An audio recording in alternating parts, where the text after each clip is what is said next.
I'll explain what they are, why they're important, and what they do. Essentially, it's the software that makes computers and phones actually usable.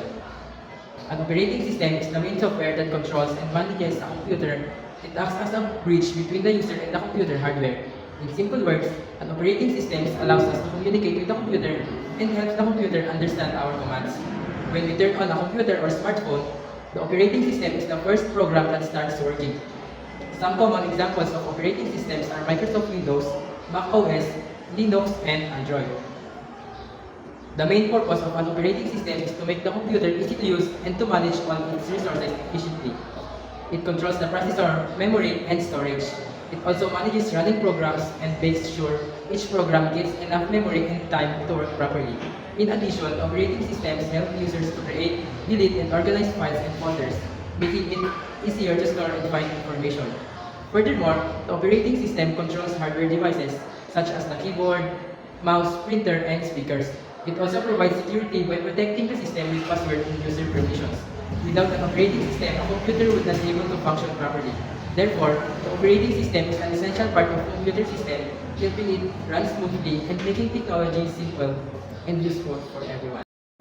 In this part of the discussion, I will focus on the core functions of the operating system. First, we have process management. It handles the creation, execution, scheduling, and termination of processes or running programs. We also have features, process creation and termination, CPU scheduling, multitasking or time sharing, inter-process communication. The advantages are, it allows multiple programs to run at the same time, improves CPU utilization, enables multitasking. The disadvantages are, it can cause system overhead, poor scheduling leads to performance, risk of deadlock, or process conflicts. Second, we have memory management. It controls and organizes the main memory or ROM and allocates it to processes when needed. The features are tracks memory usage, allocates and deallocates memory, moves processes between disk and ROM. It also protects memory spaces. The advantages are efficient memory use, prevents memory conflicts, support multitasking. The disadvantages are complex to manage, memory leaks may occur, extra overhead in swapping processes. Third, file system management. It handles the creation, deletion, storage, and access of files and directories. The features are create, read, write, and delete files, directory management, file permissions and access control, and file organization and storage. The advantages are organized data storage, easily file access and sharing, data protection through permissions. The disadvantages are risk of data corruption, file fragmentation, and requires storage management. Lastly, we have device management. It controls and coordinates input-output devices using device drivers. The features are device allocation, buffering, and caging, interrupt handling, device driver management.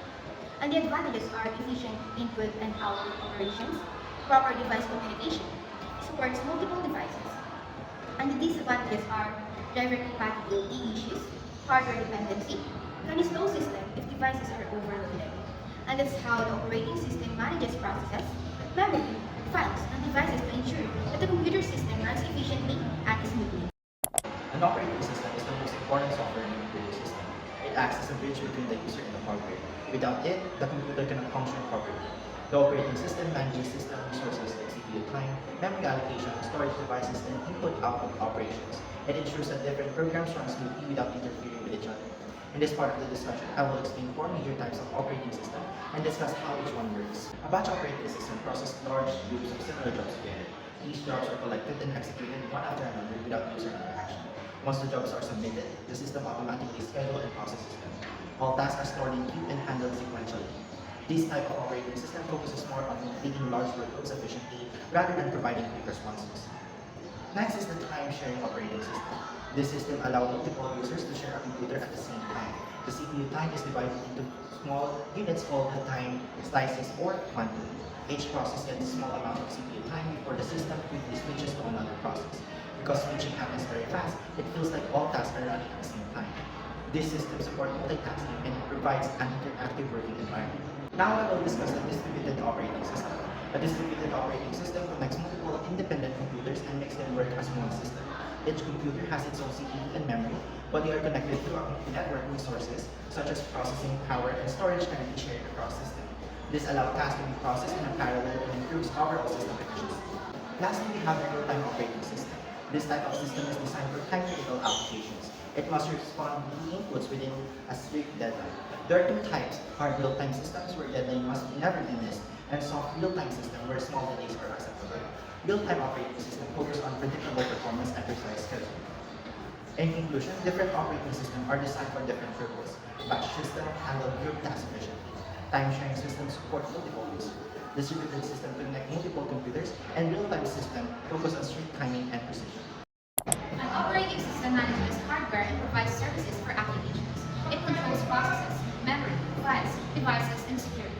The kernel runs in privileged mode and manages core structures such as process tables and memory maps. The history of operating systems shows how systems evolve in response to hardware advances and user demands. To understand this evolution, we begin with earliest computers, the early computing era.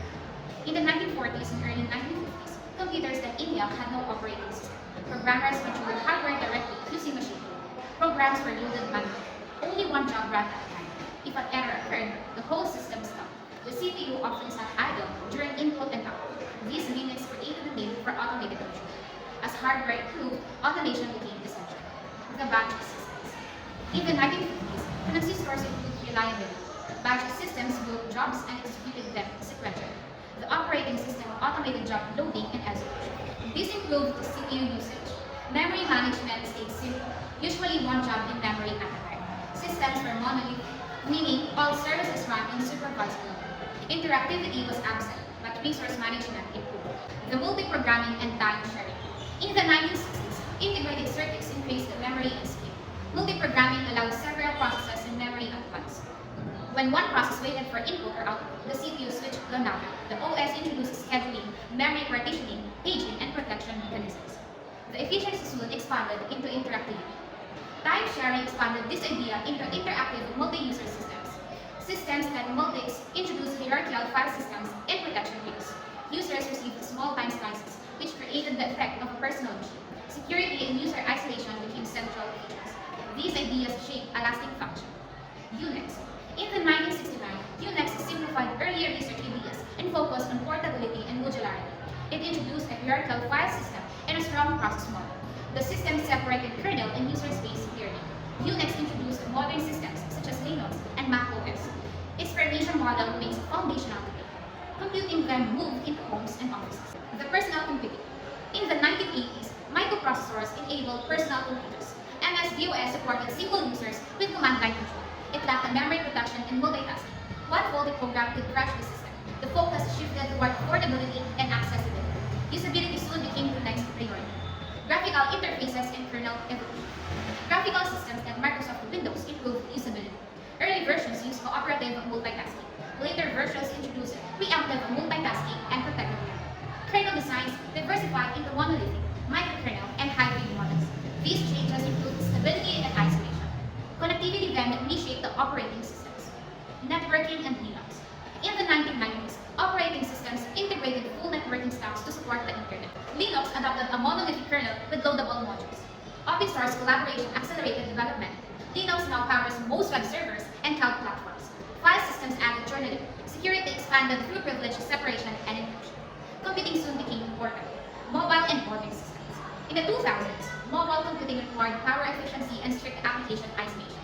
Android runs each application in a sandbox with separate permissions. Modern systems support multi-core processors, virtualization, containers, and cloud orchestration.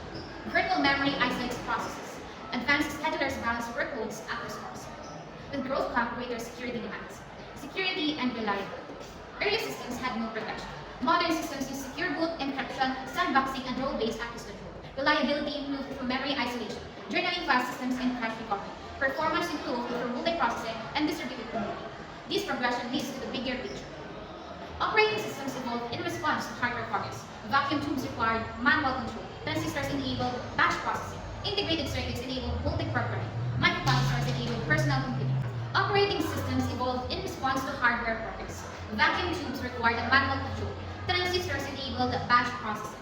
Integrated circuits enable multi-programming. Microprocessors enable personal computing. Networking enabled distributed systems. Mobile computing required efficiency and isolation.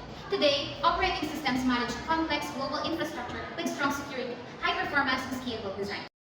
Operating systems are the core software that manage computer hardware and allow users to run applications. They act as a bridge between hardware and software and shape people how to interact with technology. Four of the most important operating systems today are Microsoft Windows, Linux, Mac OS, and Android. Each one serves different purposes in personal, business, server, and mobile computing. Microsoft Windows, developed by Microsoft, is the most widely used desktop operating system.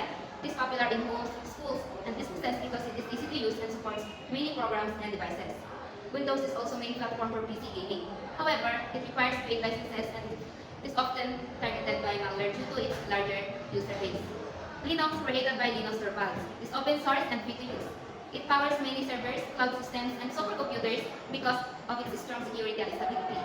Popular versions include Ubuntu and Debian. While Linux is powerful and customizable, it can be harder for beginners and may not support some commercial desktops. Mac OS, developed by Apple Incorporation, run only on Apple computers. It is known for its clean design and smooth integration with other Apple devices. Many designers, video editors, and developers prefer Mac OS. However, it works only on Apple hardware, which is usually more expensive and less customizable. On mobile devices, Android, developed by Google, is the most widely used operating system. It runs on smartphones, tablets, smart TVs, and more. Because it is open source, many manufacturers use it on devices at different price levels. Its flexibility is a strength, but some devices receive updates more slowly than others. So, together, these operating systems support different users and needs around the world.